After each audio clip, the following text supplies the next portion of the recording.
আমরা ভাইদের জন্য মন থেকে দোয়া করি, আল্লাহ তাআলা দোয়া এয়ার ট্রাভেলস এন্ড ট্যুরসের যত মুআল্লিম, স্বত্বাধিকারী, দায়িত্বশীল রয়েছে প্রত্যেককে যেন মুআতামিরিন যারা আছে, যারা উমরাকারী, যারা হাজ করবেন, সবার এই কাজের ক্ষেত্রে আল্লাহ যেন ভাইদেরকে কবুল করেন।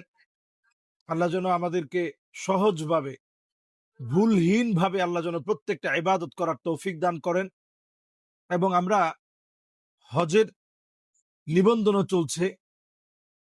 আমাদের ভাইয়েরা আলহামদুলিল্লাহ এবছর আপনাদেরকে নিয়ে হাজ্যেও আসবেন। আপনারা ইনশাআল্লাহ এই প্রাক নিবন্ধনে আপনারা ইনশাআল্লাহ অংশগ্রহণ করবেন। যাদের উপরে হাজ ফরজ হয়েছে, দেরি করার সুযোগ নাই, আমরা হজটাও করে ফেলবো ইনশাআল্লাহ। ইনশাআল্লাহ। দোয়া ইয়ার ট্রাভেলস এন্ড ট্যুরসের জন্য অনেক অনেক দোয়া রইল। আল্লাহ যেন ভাইদেরকে কবুল আর মঞ্জুর করেন। আমিন।